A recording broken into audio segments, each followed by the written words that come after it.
मीरापुर उपचुनाव है और भारतीय जनता पार्टी आरएलडी का गठबंधन है। मिथिलेश पाल को अपना प्रत्याशी बनाया है। चाय पे चर्चा करेंगे आज, और चुनाव की चर्चा जो होती है वो चाय पे बेहतर होती है। हमारे साथ वरिष्ठ पत्रकार हैं और वरिष्ठ पत्रकारों की लंबी फहरिस्त है मेरठ में, लेकिन हम जो ज़्यादातर चर्चा करते हैं वो राजेश शर्मा जी और रविंद्र राणा जी से करते हैं। वो इसलिए क्योंकि ज़मीनी पत्रकार हैं और अपना ही यूट्यूब चैनल खोला है और उसमें ग्राउंड रिपोर्टिंग करते हैं। मीरापुर को लेकर बड़ी बारीकी से विश्लेषण करा हुआ है, इसीलिए इनसे चर्चा की जाएगी। तीसरे पत्रकार हमारे हरीश शर्मा जी हैं। हरीश जी भी वरिष्ठ पत्रकार हैं और क्राइम बीट में अपना दबदबा कायम रख चुके हैं और अभी भी बनाया हुआ है। पॉलिटिकल जानकारी काफ़ी अच्छी रखते हैं। सबसे पहले शुरुआत करेंगे अपने लेफ़्ट की तरफ से, राजेश शर्मा जी से। राजेश शर्मा जी, आखिरी वक्त पे बिल्कुल ये कहा गया कि सुम्बुल राणा का टिकट हो सकता है डमी है, तो इसलिए आरएलडी टिकट की घोषणा नहीं कर रही है। कहीं डमी कैंडिडेट ना उतार दिया हो अखिलेश यादव ने, तो इसलिए वेट एंड वॉच की स्थिति थी। लेकिन लास्ट में आके बीजेपी से लेना पड़ा अपना कैंडिडेट। इतनी लंबी फेरिस्त थी उम्मीदवारों की। हाँ, अब देखो ये है कि अब जो टिकट कल जब घोषित हुआ तो जो रालोद का अपना कैडर वोट है, जो कैडर है, उनके कैडर के पदाधिकारी हैं, नेता हैं, उनमें इस बात को लेकर जरूर नाराज़गी थी कि अब भाजपा का गठबंधन है और गठबंधन में वो अपने आप को बहुत मुफीद भी मानते थे और जीत भी सुनिश्चित माने हुए थे। इसीलिए बहुत लंबी फेरिस्त थी टिकट मांगने वालों की। तो हालांकि ये तो बड़ी हैरत की बात है कि आज के दौर में जब गठबंधन है उसके बाद भी उन्हें प्रत्याशी बीजेपी से लेना पड़ा। हालांकि देखो, पॉलिटिकल लोगों के वो अलग तरीके से सोचते हैं। जो पार्टी के कैडर के नेता हैं वो अपने लिए सोचते हैं कि हम लोग विधायक बन जाएं या सांसद बन जाएं। जो पार्टी के अध्यक्ष होते हैं वो जीत के लिए सोचते हैं कि हमें जीतना है। तो हो सकता है कि यहाँ भले नाराज़गी हो, जयंत चौधरी जी ने वो लंबा सोचा हो कि भाई हम जीत सकते हैं। और जो अति पिछड़ा वोट बैंक है मीरापुर में, अति पिछड़ा वोट बैंक बड़ा वोट बैंक है।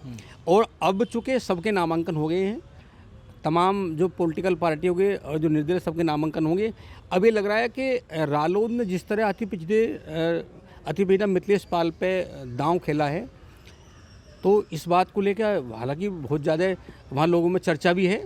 ये तो अलग बात है, वो तो बहुत छोटी बात है कि भाई रालोद में नाराज़गी है, लेकिन चर्चा इस बात को लेकर है कि रालोद और भाजपा गठबंधन ने अति पिछड़े पे विश्वास किया, तो बड़ा वोट बैंक में खुशी भी है।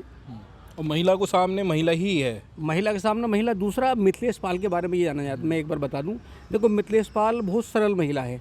जब बागपत में चुनाव होता है, डॉक्टर राजकुमार सांगवान रालोद के प्रत्याशी होते हैं, तो प्रत्याशी बनते ही एक बड़ी बयार होती है उनके, जो उनका व्यवहार है डॉक्टर राजकुमार सांगवान जी का, उनके व्यवहार को लोग उन पर चर्चा करते हैं कि डॉक्टर राजकुमार सांगवान का व्यवहार अच्छा है, सादगी में रहते हैं, रालोद के बहुत पुराने कार्यकर्ता हैं।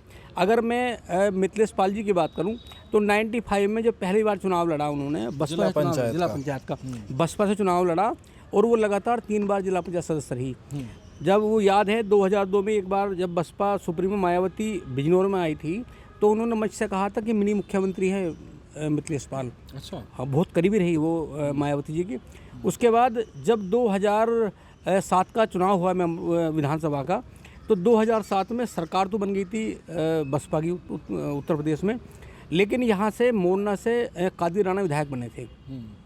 फिर जब 2009 का समय आया तो कादिर राणा साहब को बसपा चौक पर आ गया, क्योंकि बसपा सरकार थी और वो सांसद वो रालोद छोड़कर अरली वो बसपा में आ गए। और 2009 में मुजफ्फरनगर से उन्होंने चुनाव लड़ा, यहाँ जीत भी गए। फिर 2009 में जो उपचुनाव हुआ उसमें मोरना से, तो मिथिलेश पाल को आरएलडी ने टिकट दिया, तो तब वो अच्छी मतों से जीत कर आई थी। बिल्कुल। रविंद्र जी, मिथिलेश पाल को तो उपचुनाव लड़ने का पूरा अनुभव है। 2009 में कादिर राणा के ही परिवार से टक्कर थी। उनके भाई, जो मेरे को पता चला भाई लगते थे या रिलेटिव थे, वो उम्मीदवार थे समाजवादी पार्टी से और मिथिलेश पाल ने उन्हीं को हराया था। अब इतिहास दोहराया जाएगा या आपको क्या लगता है कि किस तरीके से रहने वाली है बाजी यहाँ पे?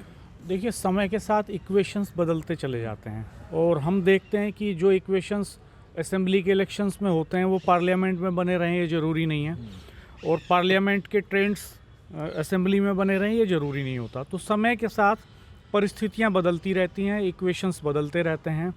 तो ये ज़रूरी नहीं है कि हम ऐसा मान लें कि जो रिज़ल्ट उस वक्त आया था वही आ जाएगा। अगर ऐसा होता तो फिर किसी चुनाव की कोई ज़रूरत ही नहीं थी, फिर तो बहुत शुरुआत में इन्होंने कैंडिडेट डिक्लेयर कर दिया होता। तो आरएलडी को और बीजेपी के खेमे को बहुत मशक्क़त करनी पड़ी कैंडिडेट फाइनल करने में। ऐसा क्यों हुआ, क्यों इतना टाइम लगा दिया? और फिर आरएलडी ने, जिसके खाते में सीट है, वो 25-30 दावेदार बता रहे हैं कि थे उनके पास नामांकन करने के लिए, मतलब प्रत्याशी के लिए बहुत बड़ी लिस्ट थी, जिसमें पूर्व में विधायक भी मौजूद रहे हैं, उन्होंने भी कहा कि मेरे को टिकट मिलना चाहिए। जिला अध्यक्ष हैं वहाँ के, उन्होंने भी कहा कि टिकट हमें मिलना चाहिए। संगठन के बड़े नेता हैं, सचिव हैं, उन्होंने भी पूरी नामांकन, मतलब माफ़ कीजिएगा, प्रत्याशी बनने के लिए पूरी दमखम लगाए, लेकिन फिर भी बीजेपी से क्यों लेके आना पड़ा? देखिए, सियासत का जो खेल है वो शतरंज की तरह है। आखिरी वक्त तक शहमात चलता रहता है और ये भरोसा नहीं होता कि जो आदमी अभी साथ में है वो अगले पल कहाँ होगा। हरियाणा के इलेक्शन में हमने देखा कि किस तरह से बीजेपी के एक लीडर ऐन मौके पर राहुल गांधी के साथ रैली में मंच शेयर कर लेते हैं। ये हमने पहले भी देखा, 5 बार के एमपी गाजियाबाद के रमेश चंद तोमर, वो कैंडिडेट डिक्लेयर होते हैं कांग्रेस से, गौतम बुद्ध नगर से, और आखिरी वक्त में चले जाते हैं मोदी जी के मंच पे। तो पॉलिटिक्स में कब क्या इक्वेशंस चेंज हो जाएंगे, कब पासा पलट जाएगा, ये कहना मुश्किल होता मतलब है। इससे हैरान नहीं होना चाहिए। हाँ, इसीलिए आखिरी वक्त तक दोनों दल भांप रहे थे पल्स।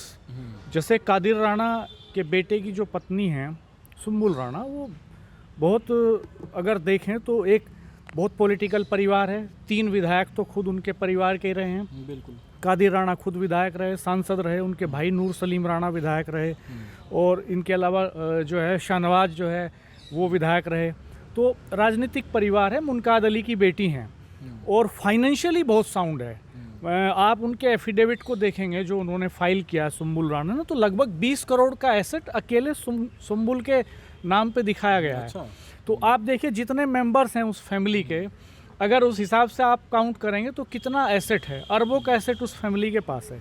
और एक पुरानी समृद्ध पॉलिटिकल विरासत है, इक्वेशंस हैं, पॉलिटिक्स में एक बड़ा दखल है, औद्योगिक घराना है। तो ऐसे में आरएलडी के लिए बड़ा चुनौतीपूर्ण काम था कि वो ऐसा समीकरण बिठाए कि जिसमें जीत की संभावनाएं ज़्यादा हों।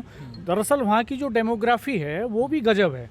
आप देखिए, लगभग 38% के आसपास वहाँ पे मुस्लिम और पिछड़ा है, लगभग 5% वहाँ सवर्ण है, और 19-20% के आसपास दलित है।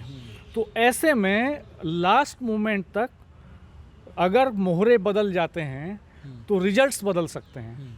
आप सोचिए कि अभी मुस्लिम प्रत्याशी हैं, बीएसपी के जो प्रत्याशी हैं वो मुस्लिम हैं, आज़ाद समाज पार्टी से मुस्लिम हैं, ओवैसी की पार्टी से मुस्लिम हैं, सभी पार्टियों से मुस्लिम कैंडिडेट। तो अब ऐसे में दलित वोटों की एक अहमियत है। बिल्कुल।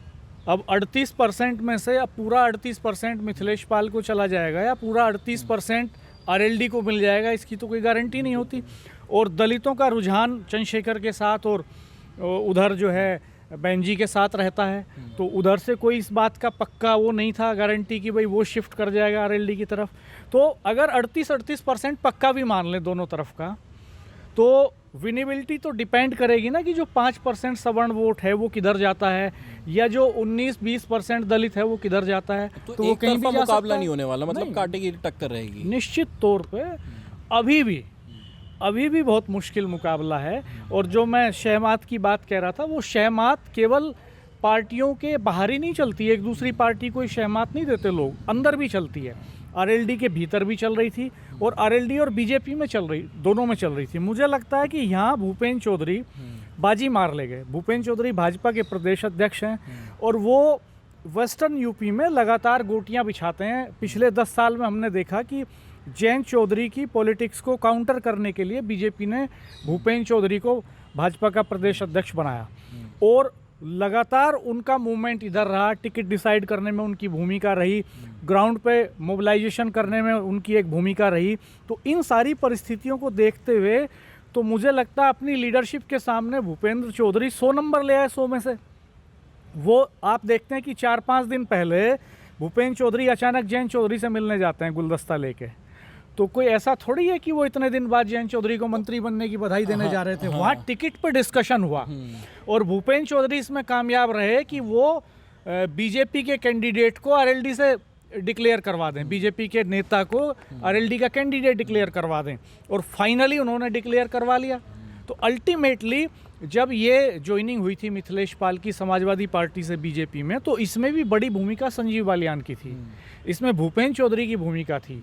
और जब मिथिलेश पाल कैंडिडेट डिक्लेयर होती है तो सबसे पहला जो मैसेज आता है फेसबुक पे वो संजीव बालियान का आता है बधाई का। अच्छा। और आरएलडी का तो मैसेज ऐसा लगता है जैसे एक ही जगह से कहीं से टाइप होके आया है, सारे नेताओं ने वही शेयर किया है। उसमें उन्होंने लिखा है, सोशल मीडिया टीम है बिल्कुल। हाँ, उसमें उन्होंने लिखा है कि पिछड़े वर्ग की महिला को टिकट देने पर जयंत चौधरी का धन्यवाद। अच्छा। तो उसमें वो ये सब गौण कर गए कि ये हमारी दल की नेता थी पहले, अभी बीजेपी से आई हैं। तो इस तरीके से जैसे आप बता रहे हैं कि भारतीय जनता पार्टी के जो प्रदेश अध्यक्ष हैं उन्होंने मेहनत करी, टिकट दिलवाया मिथिलेश पाल को, तो इस तरीके से तो आरएलडी कहीं पर बचने की नहीं है। अगर बाहरी कैंडिडेट लेके आएंगे, दूसरी पार्टी के कैंडिडेट लेके आते रहेंगे, ऐसे तो नाराज़गी बता ही रहे हैं कि सब नाराज़ हैं कि आरएलडी में इतने बड़े नेता हैं फिर भी उनको टिकट नहीं दिया और बीजेपी वालों को दे दिया टिकट। देखिए, निश्चित तौर पर ये बात तो जयंत चौधरी जी को सोचनी पड़ेगी कि वो अपने कैडर बेस किसी कार्यकर्ता को टिकट देते या बीजेपी के किसी नेता को टिकट देते। हालांकि लोग ये भी कह सकते हैं कि साहब वो पहले आरएलडी में रही हैं, विधायक तो वो आरएलडी से ही थी, लेकिन ये कोई बहुत मजबूत तर्क नहीं है। अभी एज फैक्टर भी जो है, आप देखें कि मिथिलेश जी अगर कल विधायक बन भी जाती हैं तो कोई ऐसा तो है नहीं कि आरएलडी उनके बेसिस पे अति पिछड़ों की बड़ी लामबंदी अपने पक्ष में कर लेगा या वो उनका कैडर खड़ा हो जाएगा, तो ऐसा तो कुछ होने नहीं जा रहा। लेकिन अल्टीमेटली क्या है कि योगी जी के लिए ये सीट विन करना इम्पोर्टेंट है। एट एनी कॉस्ट वो ये चाहते हैं कि ये जो 9 सीटें हैं जिन पे चुनाव हो रहा है वो 9 की 9 जीतें, तो उसमें साम दाम दंड भेद जो भी हो सकता हो वो कर रहे हैं उसको। तो यहाँ अगर जयंत चौधरी एग्री हो जाते हैं और वो कन्विंस हो जाते हैं तो उनका इंटरनल इशू है, ये तो उनको सोचना पड़ेगा कि वो अपनी पार्टी का कैडर कैसे खड़ा करेंगे। हरीश जी हमारे साथ, साम दाम दंड भेद सब आपको क्या लगता है भाजपा अपनाने को तैयार है इस उपचुनाव में, जैसे कि साथी बता रहे हैं? हाँ, देखिए, ये हमेशा से चुनाव में होता रहा है। साम दाम दंड भेद की व्यवस्थाएं हमेशा रही हैं। कोई भी दल सत्ता में रहा हो, विपक्ष में रहा हो, वो अपनी पूरी ताकत के साथ, अपनी पूरे संसाधन के साथ चुनाव मैदान में जाता है और वो परिस्थितियाँ हर बार हर चुनाव की अलग होती हैं। इस बार भी वो आपको देखने को मिलेंगी। लेकिन जहाँ तक तर्क की बात, मेरे दोनों बड़े भाई हैं, सीनियर पत्रकार हैं, दोनों ने बता भी दी हैं सारी चीज़ें। लेकिन मैं एक मुद्दा जो लाइन से हट गया, कुछ लोगों को जो चर्चा आपको आगे देखने को मिलेगी, वो ये है गंगा स्नान है और चुनाव है। ऐसे में जो मूल वोटर है भारतीय जनता पार्टी का और आरएलडी का, हाँ, वो कार्तिक के मेले में गंगा स्नान पर चला जाएगा। जहाँ जहाँ आसपास मेला लगा होगा, जैसे गढ़मुक्तेश्वर में तो बहुत भीड़ होती है।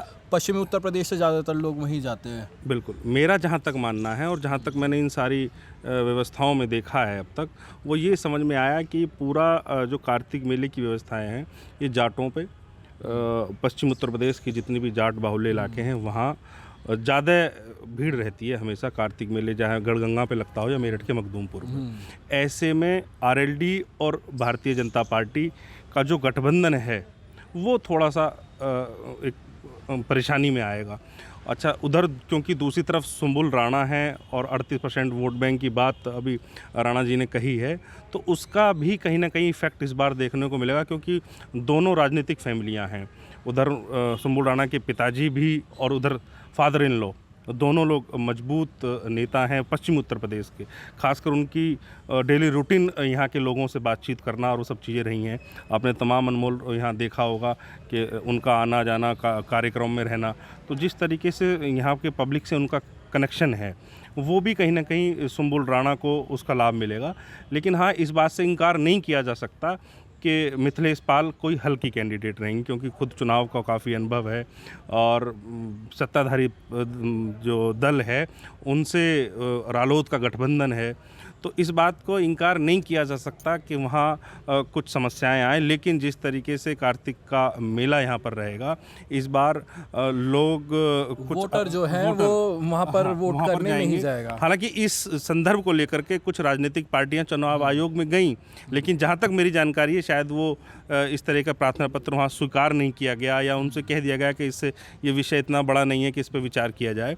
लेकिन जिस तरीके से ये बात चर्चा में है, ये कहीं ना कहीं राजनीतिक पार्टियों के लिए खतरे की घंटी है। और ये मेरा मानना है कि ये गठबंधन एनडीए के लिए नहीं, ये सामने इंडिया गठबंधन के लिए भी ये चैलेंज होगा। उनके लिए भी अपने इलाके के लोगों को वोट में तब्दील कर पाना चैलेंज रहेगा इस बार। जी, तो आपको क्या लगता है राजेश जी, क्या ये जो कार्तिक का मेला लगने वाले हैं इससे क्या वोट बैंक पे असर डालेगा किसी भी पार्टी के? नहीं, बिल्कुल जाहिर सी बात है, इतना तो पड़ेगा। क्योंकि बड़ी संख्या में जब हम पश्चिम उत्तर प्रदेश में गंगा स्नान की बात करते हैं तो जो जाट कम्युनिटी है सबसे बड़ी संख्या में वही गंगा स्नान पे रहते हैं। उनके डेरे होते हैं, गंगा स्नान से 15 दिन 20 दिन पहले वो लोग डेरा जमाते हैं और वहाँ रहते हैं पूरे धूमधाम के साथ में। थोड़ा वो फ़र्क तो ज़रूर पड़ेगा, ऐसी बात नहीं।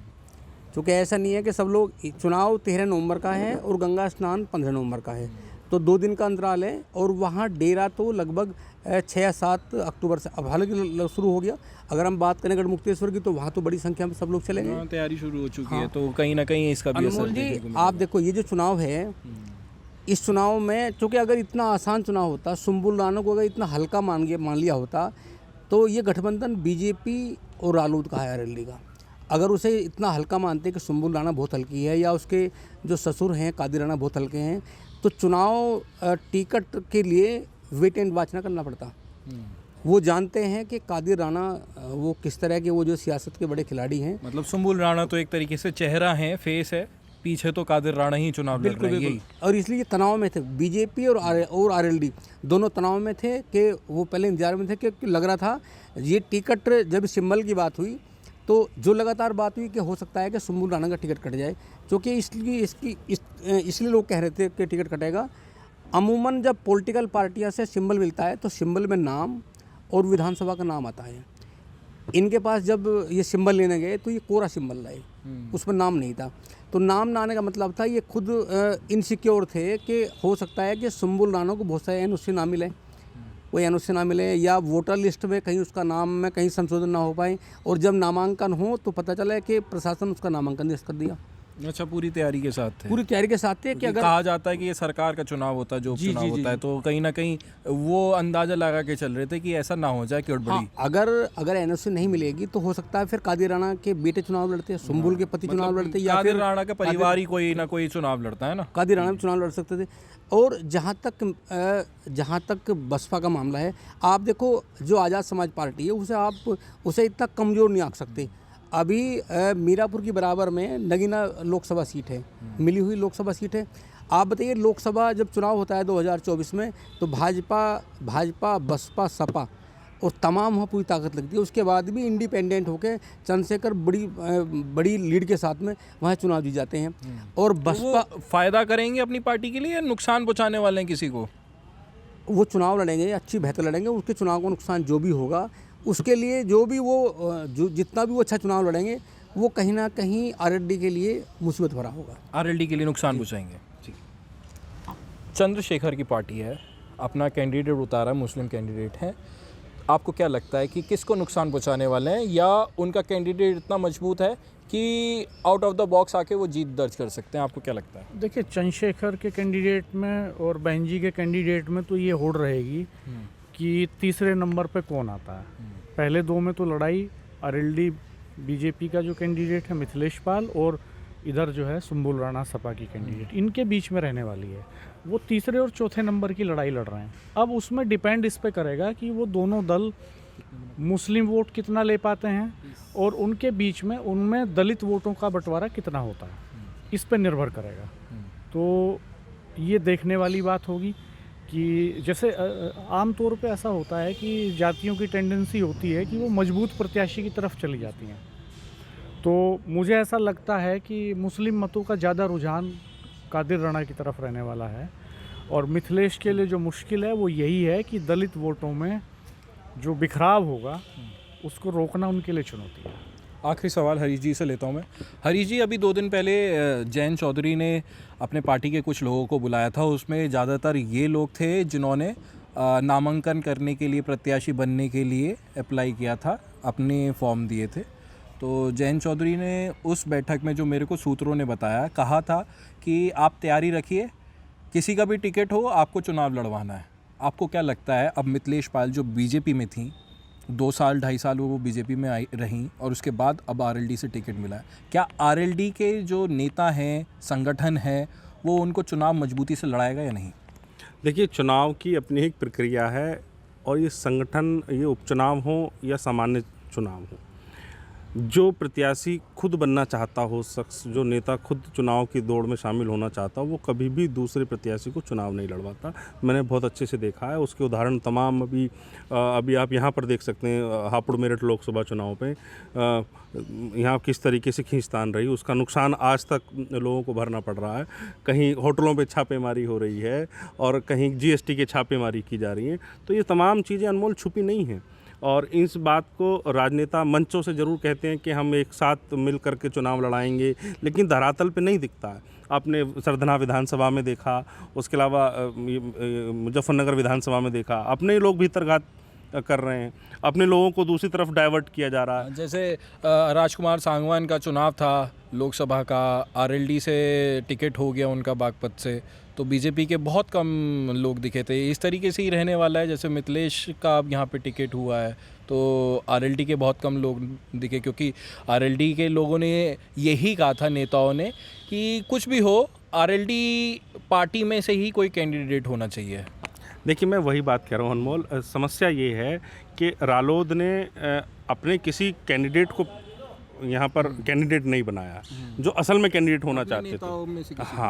हाँ, और बीजेपी का एक इम्पोर्ट नेता यहाँ पर आता है और कैंडिडेट बन जाता है। ऐसे में बीजेपी के तमाम लोग भी नाराज़ हो गए, जो ये चाह रहे थे कि यहाँ ये सीट हम लोगों को मिले, लेकिन ठीक है, गठबंधन की बात थी, उनका सम्मान रख दिया गया। लेकिन जिस तरीके से अगर बात की जाए रालोद की, तो रालोद का पश्चिम उत्तर प्रदेश में मेरठ, बागपत और मुजफ्फरनगर में काफ़ी दबदबा है, क्योंकि जाट बाहुल्य इलाका है और जाटों पे मजबूत पकड़ वाले नेता माने जाते हैं, क्योंकि इनके पिताजी पूर्व प्रधानमंत्री रहे हैं, दादाजी इनके। यहाँ पे जाटों की संख्या बहुत कम है दरअसल में इस मीरापुर विधानसभा में। बात वो मीरापुर विधानसभा की नहीं है, बात दिल से कनेक्शन होने की, क्योंकि चौधरी चरण सिंह का, उनके पिताजी का, उनके बेटे का, उनके पोते का जो कनेक्शन पश्चिम उत्तर प्रदेश में है, वो जाट बाहुल्य इलाके से जुड़ा हुआ है ना। किसी विधानसभा पे ज़्यादा हो सकती है, किसी पे कम हो सकती है, वो अलग विषय है। लेकिन जिस तरीके का राजनीतिक यहाँ पर चर्चा है वो यही है कि कहीं ना कहीं भीतरघात अगर रुक गई तो मिथिलेश पाल बड़ी जीत की तरफ बढ़ेंगी, वरना सुम्बुल राणा बड़ी मजबूत टक्कर देने वाली कैंडिडेट हैं इस समय। बस तीनों से एक एक सवाल ले लेता हूँ, हाँ या ना में। क्या मिथिलेश पाल की घर वापसी में आरएलडी के नेता कार्यकर्ता उनका स्वागत करेंगे जीत दर्ज करवाने में, हाँ या ना? देखो, आरएलडी के नेता तो बहुत ज़्यादा विरोध नहीं करेंगे, वो विरोध नहीं करेंगे। वहाँ एक परंपरा है, ये है कि नाराज़गी रही, कुछ समय के लिए नाराज़गी होगी, लेकिन वो सबको मना लिया जाएगा। मनाना एक अलग बात होती है और किसी कार्यकर्ता का दिल से कैंडिडेट के लिए काम करना डिफरेंट चीज़ होती है। तो मिथिलेश पाल को चुनाव लड़वाएंगे आरएलडी? नॉमिनेशन फाइल कराने जा सकते हैं लोग, साथ खड़े दिखाई दे सकते हैं मंचों पे, लेकिन चुनाव में बहुत मैनेजमेंट करना होता है, वोटर्स को ग्रास रूट पे मोबिलाइज करना होता है, बहुत लोगों को फ़ोन करने होते हैं, झंडा बैनर लगाना होता है। इसीलिए क्योंकि टाइम कम है, हाँ या ना? नहीं, हाँ ना में ब्लैक एंड वाइट में इसका जवाब मुझे लगता है नहीं है। मैनेजमेंट बहुत दिखेंगे, इम्प्रेशन देंगे वो साथ रहने का, लेकिन रहेंगे इसकी गारंटी नहीं है। गारंटी नहीं है ना? नहीं, गारंटी किसी भी रूप से नहीं दी जा सकती, क्योंकि मन में सबके अपने अपने मलाल हैं, अपने अपने दर्द हैं। तो ये थे हमारे साथ वेस्ट यूपी के वरिष्ठ पत्रकार, जिन्होंने कहा कि मीरापुर विधानसभा सीट पर जो उपचुनाव होने वाला है उसमें कांटे की टक्कर है और कहीं ना कहीं मिथिलेश पाल के लिए ये समस्या हो सकती है, जो आरएलडी के कार्यकर्ता नेता हैं वो उनको चुनाव कैसे लड़वाएंगे। अनमोल शर्मा, TV9 उत्तर प्रदेश, मेरठ।